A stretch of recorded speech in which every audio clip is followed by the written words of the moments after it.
Hello tout le monde, j'espère que vous allez bien. Moi, si vous avez vu, il y a eu du changement. En fait, il n'y a eu pas qu'un changement, en vrai de vrai. Il y en a trop et des pas chouettes. Mais c'est pas grave parce qu'aujourd'hui, je suis trop contente parce que c'est la première vidéo du coup de l'année 2023 que je tourne. Et je me suis lancée comme défi de faire une vidéo par semaine et je vais tout faire pour que ce soit le cas. Bref. Passons au vif de ce sujet. Je vais vous parler ici dans cette vidéo de mes 5 conseils pour bien débuter l'année 2023. Mais je ne pouvais pas non plus commencer cette vidéo sans vous parler de quelque chose assez triste. Je bois pour consoler ma peine.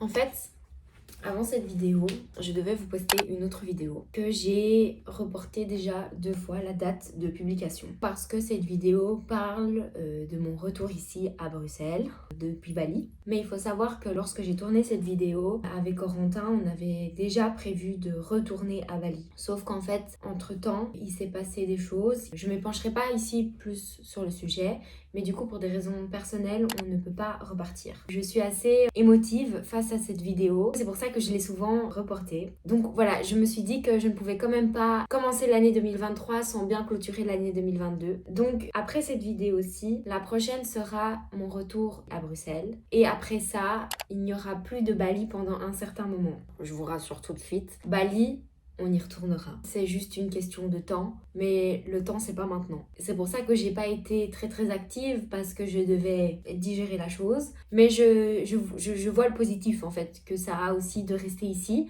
et de pas se morfondre justement dans ah ben en fait je suis pas partie. Je me sens maintenant capable de vous en parler et capable de poster cette vidéo, même si je sais qu'au moment où je vais la poster, je vais être remplie d'émotions parce que Bali c'est mon cœur en fait. Bali c'est pas un au revoir, c'est juste un bientôt, mais c'est pas maintenant. Donc voilà, je voulais d'abord commencer cette vidéo par ce qui m'avait un peu chagrinée pour commencer l'année 2023 en mode queen. Attendez, je vais chercher ma couronne. Maintenant que c'est dit, voilà. Là, on peut commencer.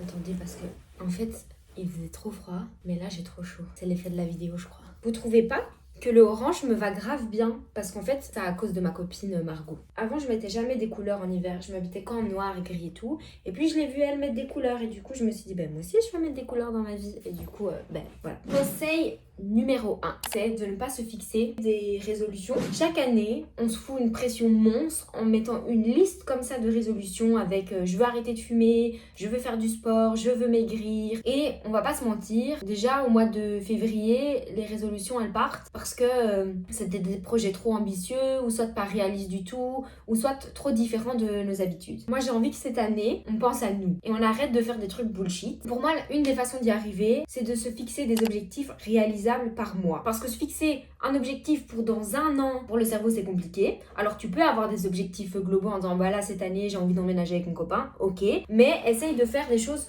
plus concrètes par mois. Ce que moi, je trouve sympa, c'est que du coup, après 30 jours, t'as nouveau ce reboost en disant, bah là, c'est le nouveau mois, j'ai d'autres choses qui m'attendent, j'ai encore d'autres objectifs à atteindre. Ce que moi, j'applique au quotidien, c'est des objectifs par mois, mais qui sont réalisables. Par exemple, un de mes objectifs, c'est de m'endormir plus tôt. Idéalement, mon objectif de base, si je l'aurais pris comme les autres années, c'était ah oui, moi je veux avoir 8 à 9 heures de sommeil. Sauf que comme ça, je sais que je ne vais pas savoir l'appliquer. Du coup, de manière concrèto, ce que j'ai mis pour le mois de janvier, c'est d'au moins aller me coucher une demi-heure plus tôt. Parce que ça, je sais que je vais savoir le réaliser. Si toi, tu te dis, bah moi, en fait, je suis capable d'aller me coucher 1 heure plus tôt, ben vas-y, mets 1 heure plus tôt. Mais te dis pas, ah oui, je vais aller me coucher à 22 heures si tu as pour habitude, comme moi, d'aller dormir à minuit, voire 1 heure du matin. Ça ne va pas fonctionner. C'est vraiment aller crescendo. Même chose si tu te dis, moi, j'ai envie de me sentir bien dans mon corps et donc aller à la salle de sport. Ça sert à rien de te dire, je vais y aller tous les jours. Peut-être que tu vas tenir tous les jours. Mais pendant combien de temps? 2 semaines, 3 semaines, max 1 mois.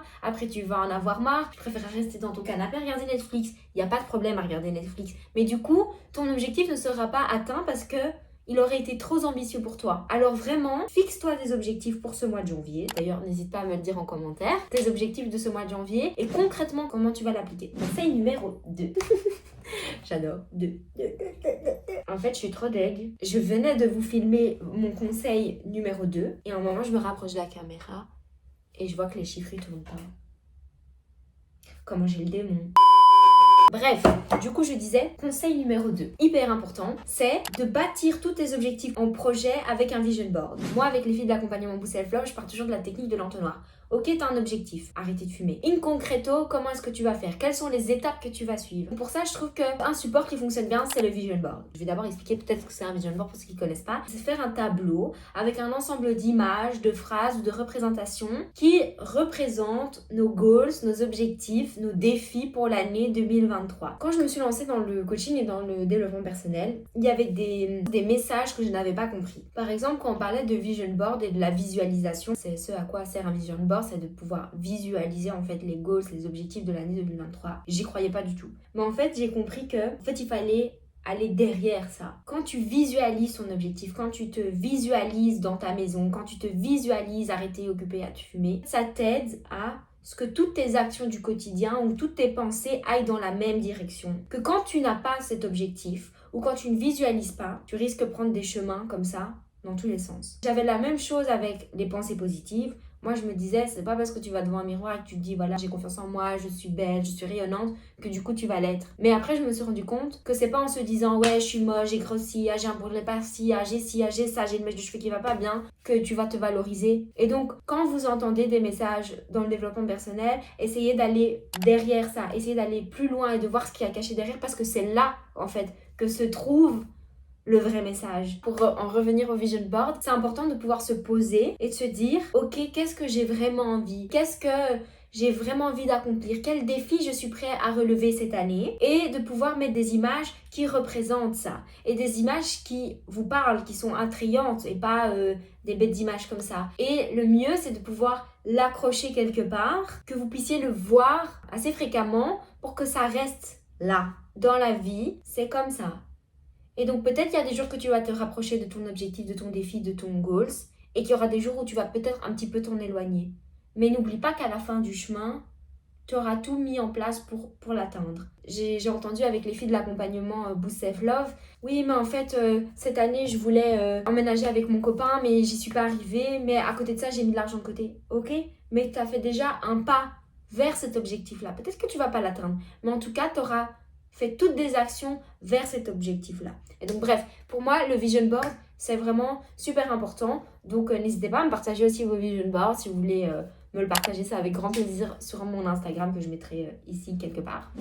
Conseil numéro 3, c'est de s'accorder du temps pour soi. Ça paraît super bateau dit comme ça, mais en fait quand on a le train-train de vie quotidien, il est très difficile de s'accorder du temps uniquement à soi. Par exemple, dans mon accompagnement Boost Self Love, les nouveaux, j'ai Natacha comme coachée, et Natacha est une maman de 2 enfants. Et en fait, quand on a fait son planning au début, il n'y avait que du temps pour le travail et son rôle de mère. Mais dans son agenda, il n'y avait pas de moment pour elle. Et elle me disait, mais non, c'est pas possible parce que je dois aller chercher les enfants, ah mais je dois faire le ménage, ou ah non mais je suis au travail. S'accorder du temps à soi, ça demande un moment de se poser, de se dire, ok, quand est-ce que dans la semaine, je vais prendre un moment pour moi? Et donc moi, ce que j'adore faire, c'est que le dimanche, je fais toujours mon agenda pour la semaine. Ce dimanche-ci, j'ai regardé ma semaine, elle était quand même pas mal remplie avec des coachings.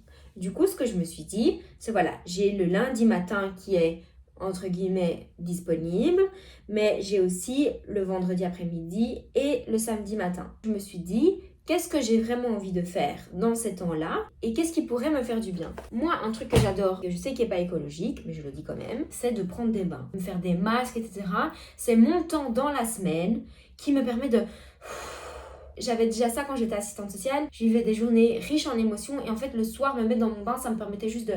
Ah, c'est bon, je relâche tout, je vide le tout, quoi. Et donc, c'est de pouvoir aussi lister les choses dont vous avez envie. Au moins une de ces choses-là se retrouve au moins une fois par semaine dans votre agenda. Ça peut être aller faire du sport, s'aérer, écouter un podcast, lire, dessiner, peindre, peu importe. Et quand vous le fixez dans votre agenda, c'est un non négociable. C'est pas parce que c'est vous que du coup ça ne vaut rien. Et ça, plusieurs fois, j'avais aussi dans mes coachings, c'est oui, mais bon, c'est pas très grave, c'était moi. Mais si, c'est grave parce que toi, tu as de la valeur et que toi, tu as besoin pour ton propre bien-être et pour ton propre bonheur de prendre du moment pour toi. Prendre du moment pour soi, c'est aussi de pouvoir refuser des choses quand on n'a pas envie. Ce soir, par exemple, je suis fatiguée et que Corentin ou mes amis me proposent d'aller en boîte de nuit ou de faire une soirée et que j'en ai juste pas l'énergie et que moi ce que je veux faire c'est regarder Emily in Paris avec une glace, eh bien c'est pouvoir aussi s'écouter, de dire bah non Corentin, ce soir j'ai pas envie. S'accorder du temps pour soi, c'est se fixer dans l'agenda des moments pour soi, qu'on ne jette pas à la poubelle en disant non mais c'est pas grave si je le fais pas. Mais c'est aussi pouvoir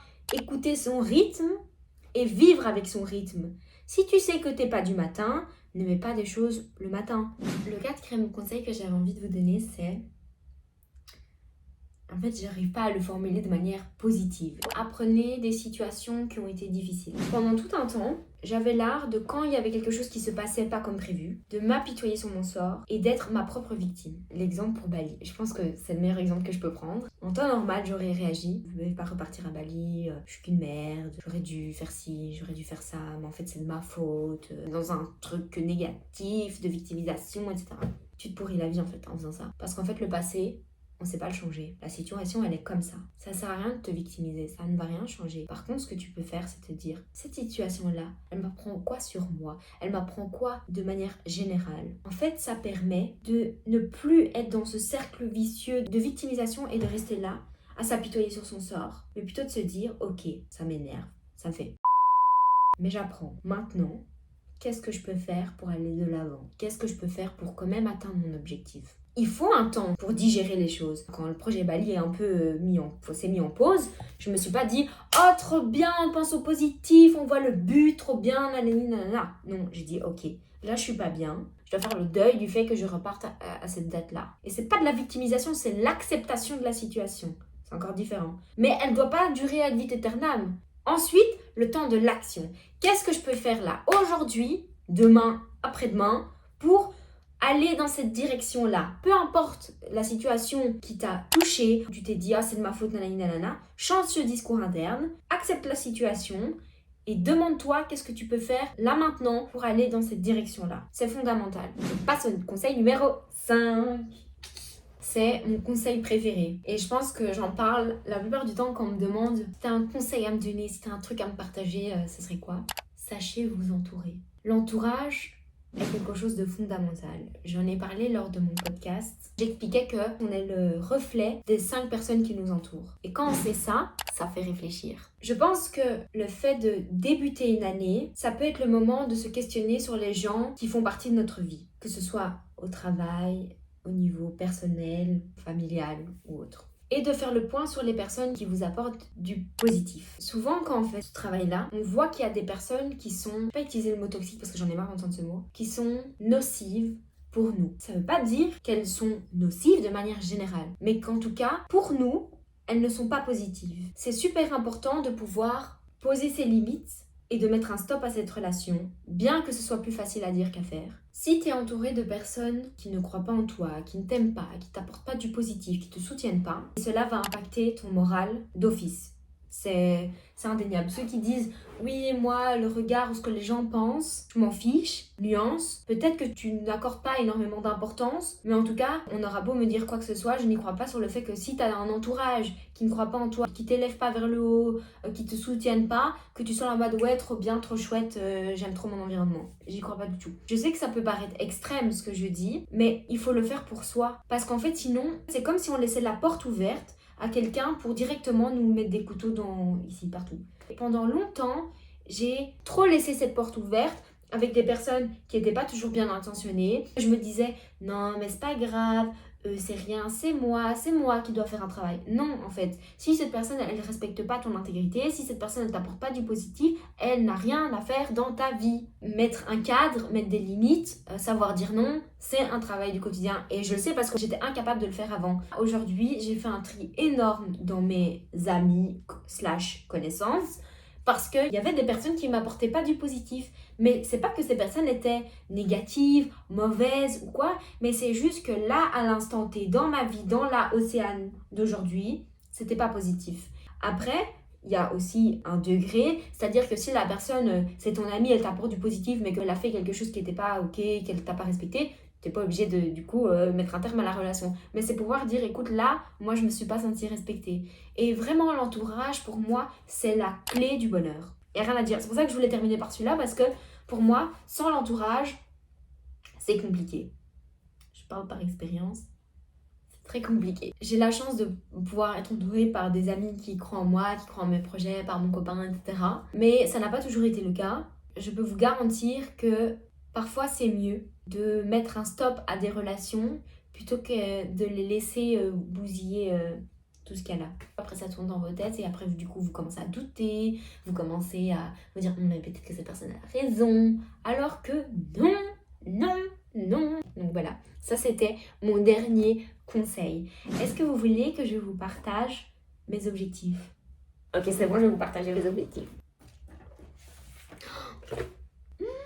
J'ai failli spoiler. Est-ce que je spoil ou pas? Allez, je pense que je vais spoiler parce que de toute façon, le jour où cette vidéo sortira, le lendemain, en fait, le projet va sortir. Mais du coup, pour les personnes qui vont regarder la vidéo jusqu'au bout, ils vont savoir. Ok, c'est bon, je suis obligée de vous l'expliquer maintenant. Oh, je suis trop excitée. Bon, ok, je vous explique. C'est bon. Lorsque j'étais à Bali, je me suis dit, ok, là, Océane, il te reste 1 mois et demi.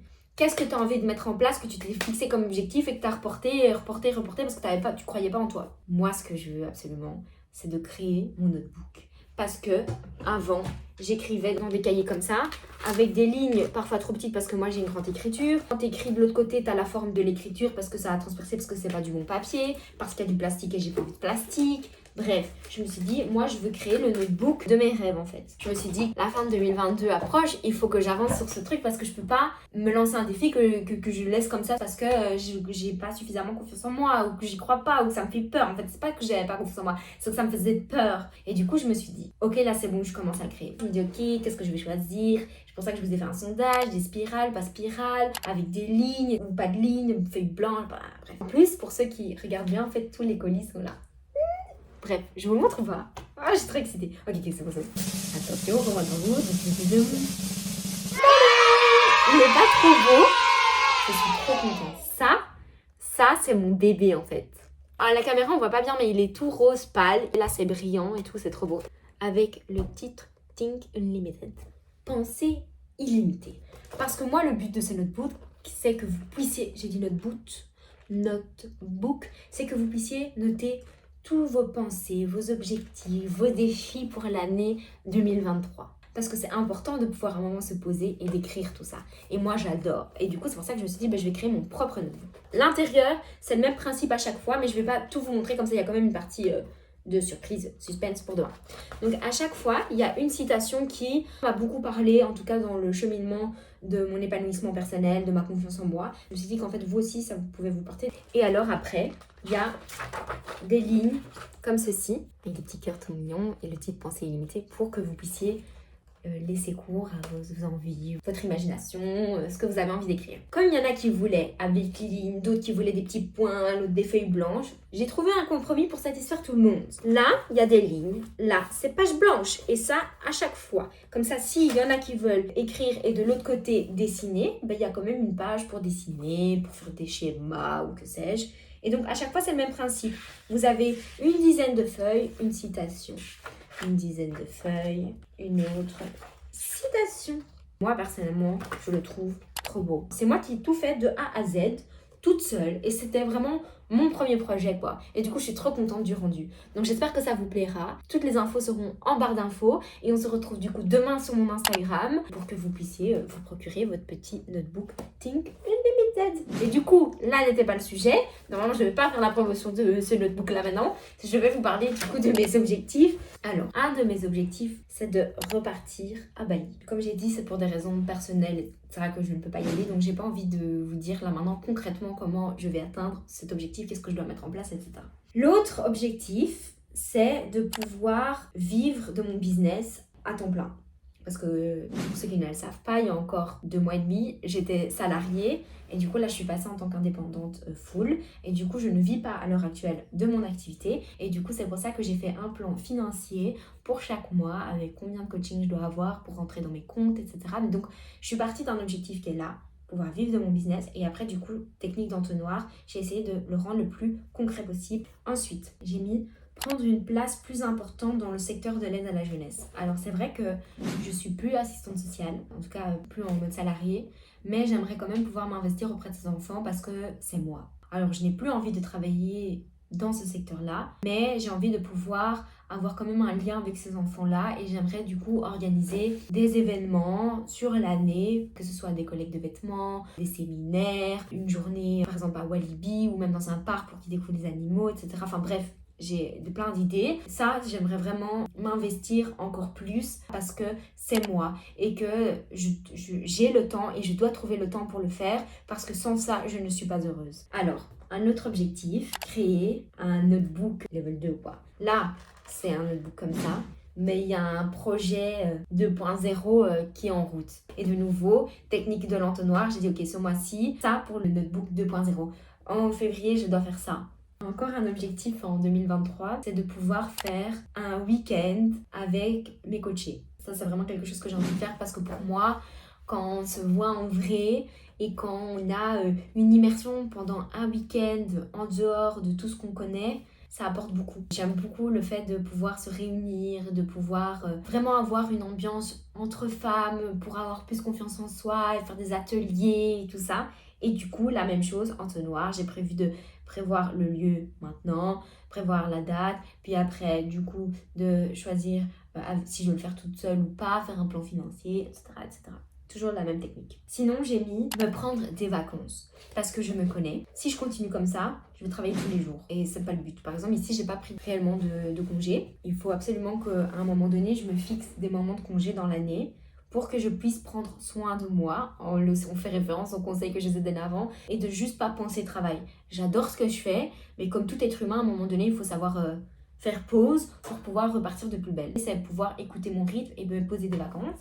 Et le dernier, c'est de pouvoir prendre soin de moi et de ma santé mentale et physique. Pendant longtemps, j'ai un peu négligé ce côté-là, surtout quand je travaillais avant. J'essayais, non, il faut travailler, il faut dans la routine, il faut continuer, il faut continuer. Depuis que je suis partie à Bali, j'ai vraiment pris conscience de l'importance de tout ce stress, de toutes ces choses négatives qu'on se mettait au quotidien. Et du coup, j'ai décidé de prendre plus soin de ma santé mentale et de ma santé physique parce que là, j'ai perdu du poids ici depuis que je suis revenue. Et le but, c'est de pouvoir reprendre du poids, de pouvoir bien me nourrir, bien dormir, etc. Parce que tout ça, ça englobe du coup prendre soin de soi. Ça, c'est vraiment concrètement ce que je vais faire. Donc voilà, j'espère en tout cas que cette vidéo vous aura plu. Moi, j'ai adoré la tournée. Je vous souhaite à tous et à toutes une bonne année 2023. N'oubliez pas de m'écrire en commentaire vos objectifs pour ce mois de janvier ou vos objectifs pour l'année. Si vous souhaitez faire un coaching avec moi pour préparer tout ça, vous pouvez aller sur mon site internet, je mettrai également toutes les infos en barre d'infos. N'hésitez pas à vous abonner à ma chaîne YouTube, ça m'aide beaucoup.